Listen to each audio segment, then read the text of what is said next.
Olá, caros alunos e caras alunas, sejam muito bem-vindos, muito bem-vindas à nossa sala de aula virtual e vamos então à nossa aula de História. O assunto é escravismo no Brasil colonial. O regime escravista foi o sistema com o qual o Brasil conviveu do século XVI até o século XIX, né? Foi o sistema que, de certa maneira, organizou a nossa sociedade neste período, né? Por longos 3 séculos, né? Vale a pena lembrar que os primeiros escravizados aqui nas nossas terras não foram os africanos, foram os nativos, foram os indígenas. E essa prática ela teve início justamente com aquilo que nós chamamos de escambo, né? Que foi quando os europeus passaram a oferecer objetos para os nativos em troca de outros artefatos ou até mesmo em troca de trabalho, né? Bom, essa tentativa de escravização dos indígenas ela não foi bem sucedida, né? Porque os nativos eles não aceitaram essa exploração, né?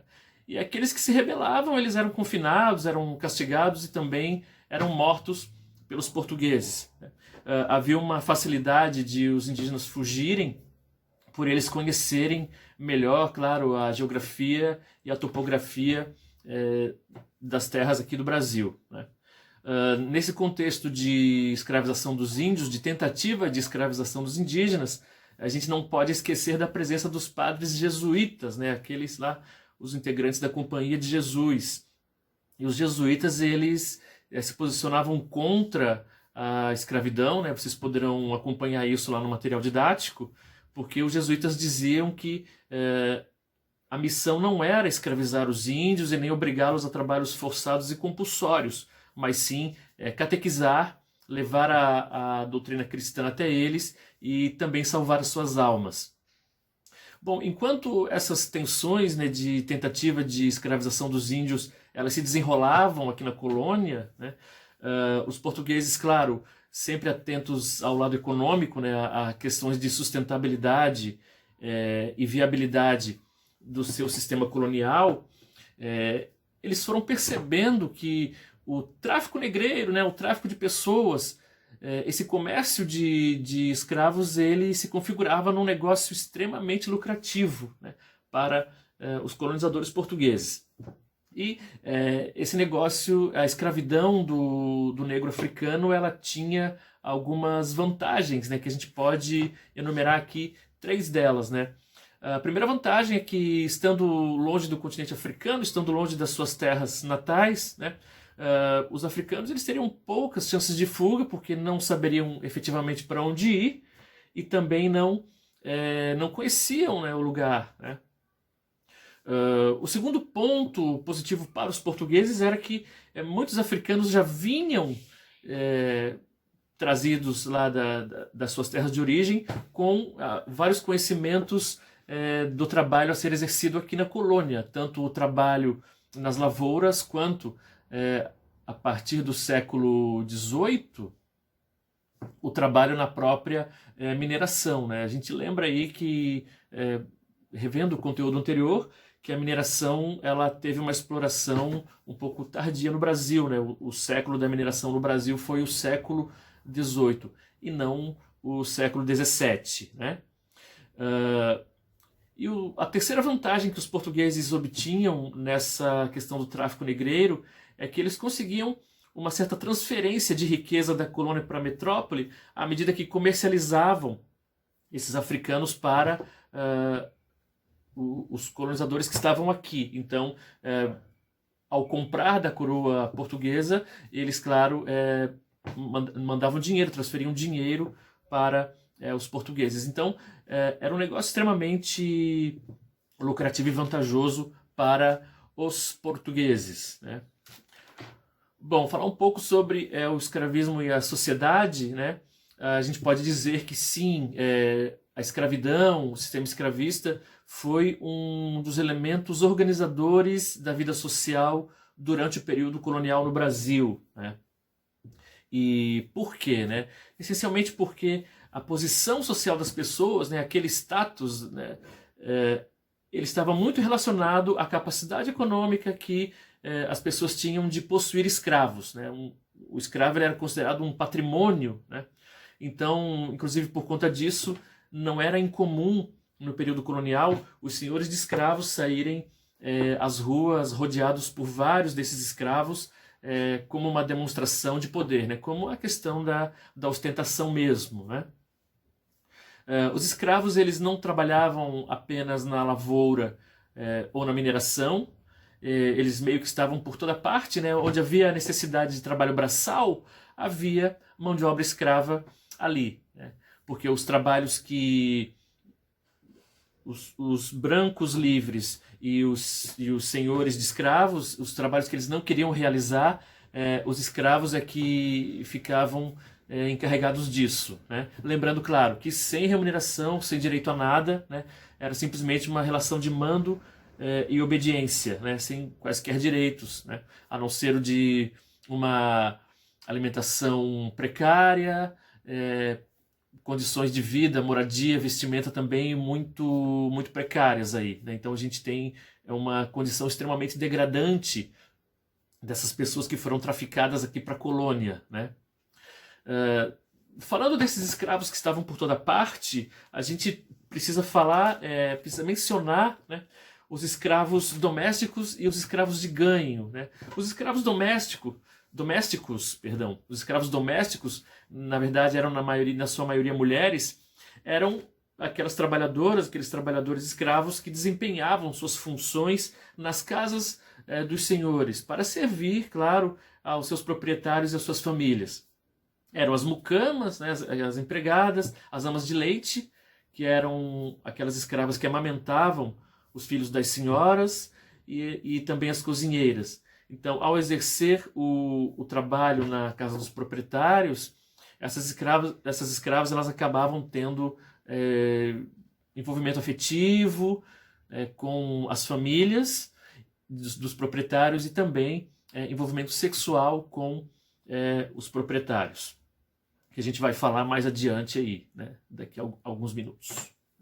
Bom, em relação aos escravos de ganho, eram homens e mulheres que prestavam serviços, né, por ordem dos seus senhores, claro, e eles prestavam esses serviços basicamente nas cidades, nas regiões mais urbanizadas da colônia, e recebiam uma remuneração para isso.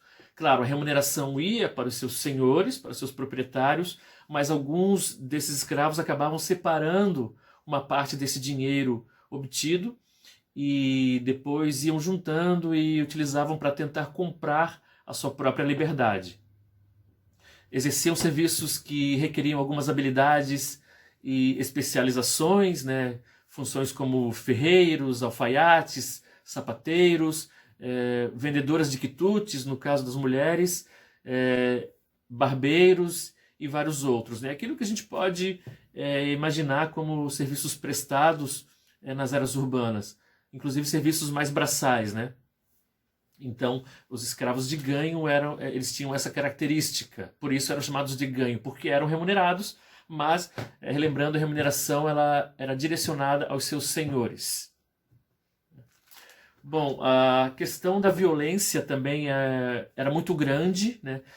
Havia muita crueldade, havia tortura, muitas humilhações e castigos sofridos pelas populações escravas, e muitas dessas violências, muitos desses abusos, né, muito disso a gente pode chamar de exploração sexual, né? E é um tema bastante complexo aí, né?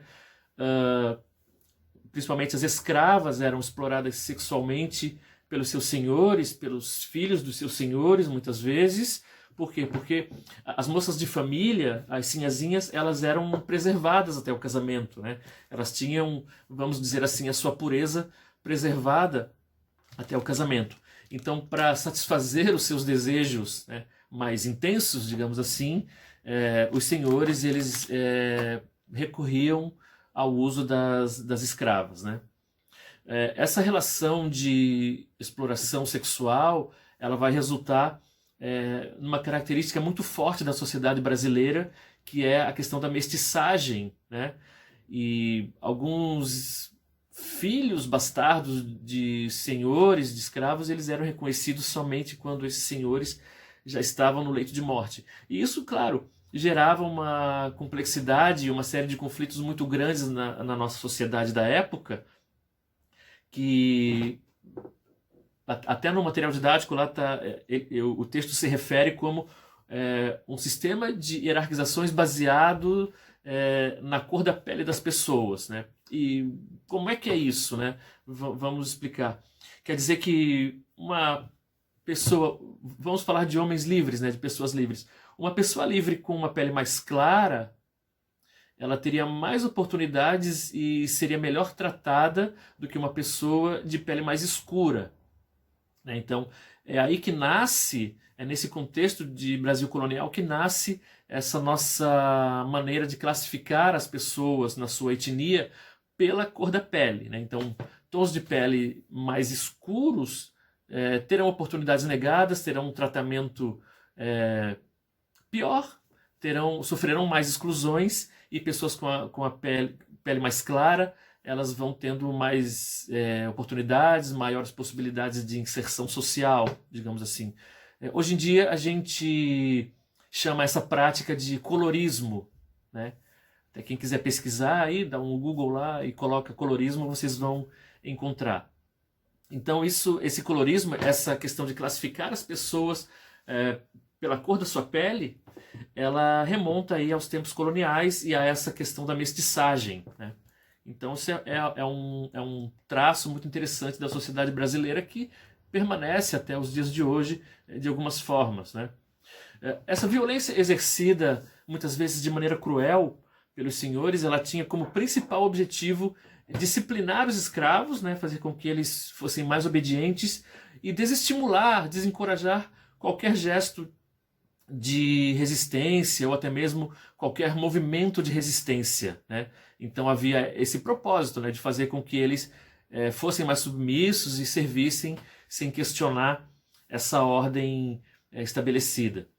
Nos ambientes mais urbanos havia setores públicos chamados de casas de correção, onde os escravos mais insubordinados, mais desobedientes eram punidos, né?